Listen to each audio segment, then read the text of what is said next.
Good afternoon, ladies and gentlemen. My name is Yomi Olowe from African Business Chamber of Commerce. Today I want to talk about the beauty of starting small.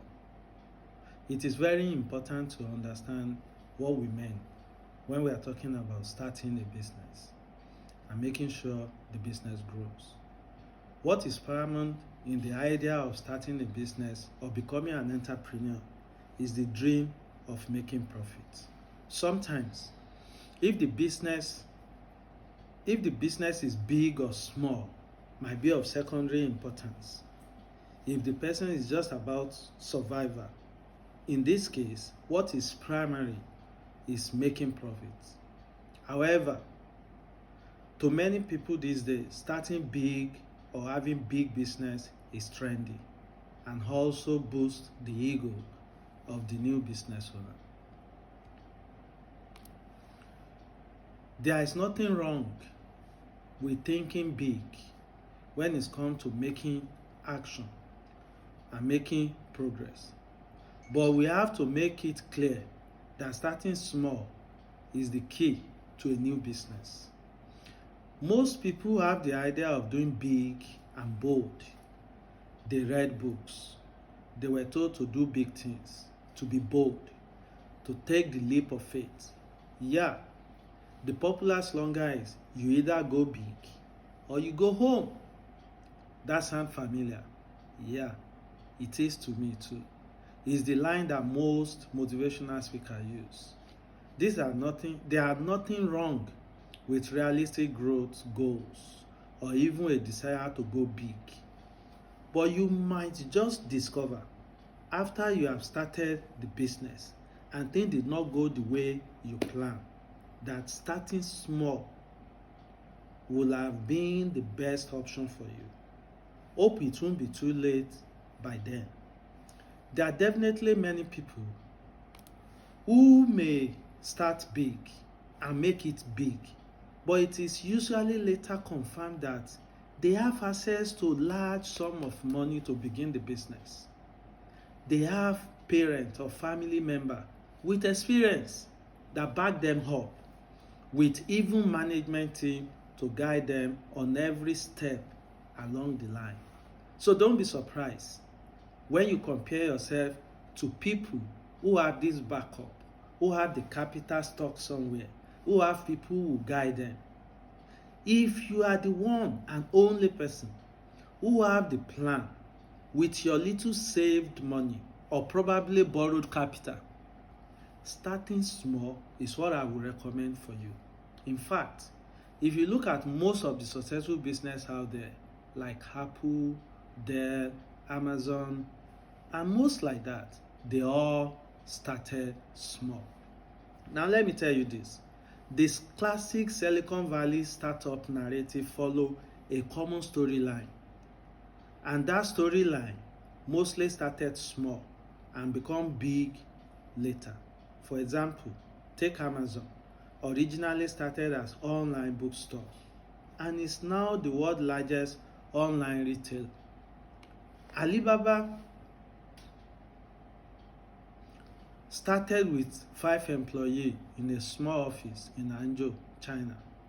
We know where the company is today. There are a lot of advantages if you start small. To begin with, starting small mitigates unseen risk. Starting small may not have that prestige in it, and of course, definitely does not promise big money in the short time, but it can save you a lot of problem in future. If you start small and something go terribly wrong, you have the opportunity to rectify it quickly without causing much damage, and also you can manage the growth without losing a lot of money and making a lot of enemy. Starting small is not to say you operate in mediocrity.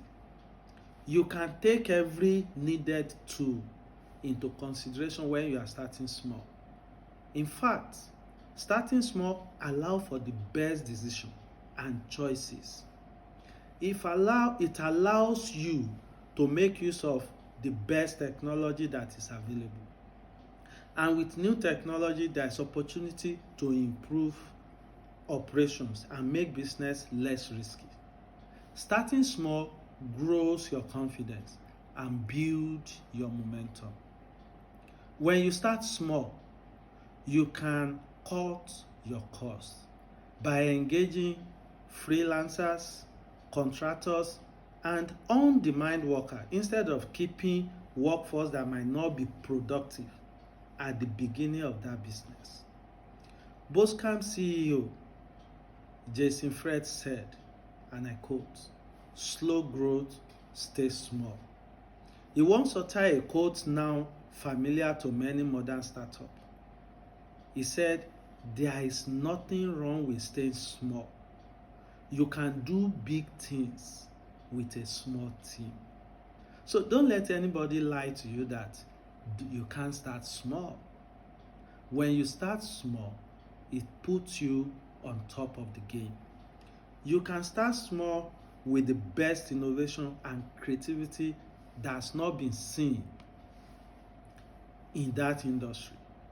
When you come on board with deep knowledge of what you plan to do, well articulated strategy, and you outline with deep customer knowledge, minimum overhead costs, and tool to reach niche audience, will not be only profitable, but it will also be sustainable. Let me say, for example, if you want to start a restaurant, before you go and put millions of naira on venture, you may not understand the terrain or how it's going to go. You can start with outside catering for your friends and family and see if they like your food. If you want to start a boutique, you can start by selling to people in your circle and probably your current place of work. Nothing stops you from doing try job while still employed, just to see if people are happy with what you do. One of my brother was working for a bank in the heart of Lagos, at Broad Street to be precise. And then he thought of starting a laundry business. He talked with his colleagues and they all encouraged him to start. Lo and behold, he started. And before you know it, boom. Everyone in the office and other offices around that place will bring clothes to him. He will distribute the clean clothes to everyone at office. And the business grew to the point that he needs more hands. And before you know it, a new business was born. Being employed should not be an obstacle to starting business. If you are employed, start on a part-time basis, on weekends, and after work, or during holiday, before quitting your job. If you want to start a school, how about tutoring the neighboring kids and see if their grades improve and look at how they respond?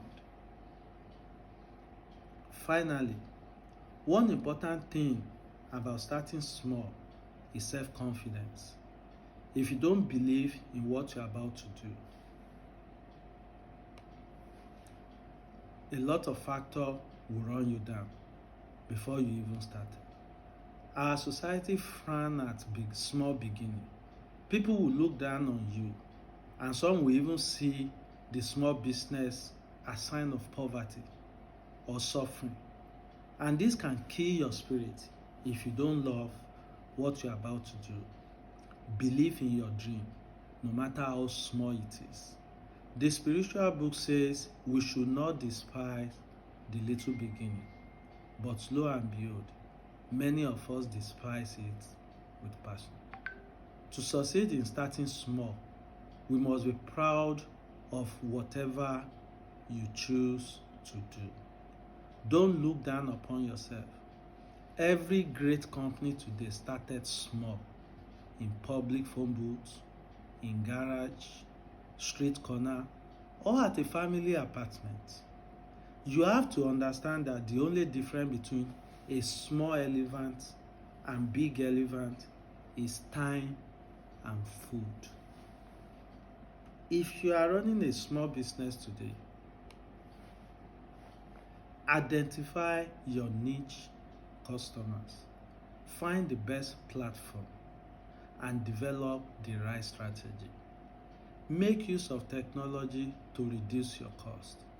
Content should not be your problem as well, because the beauty of new technology is that content is available at our fingertips.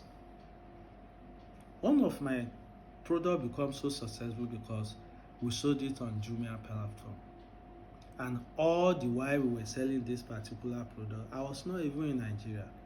A friend would just deliver once we got the order, and before we know it became the most successful product of that year. So what I'm trying to say is, we have opportunity to take advantage of the technology and the platform that is available. Finally, I'm going to end this podcast with personal experience. I started the business in 2014 February. It was really big, huge, big office, huge products. I brought in about 5 containers of product. My store was stocked. I hired about 6 marketers, engineers, managers, secretary, about 10 employees altogether. We launched the business without fanfare. There was road shows, seriously, without fanfare. There was road show in Ibadan for a few days. Our road show was with DJ, music.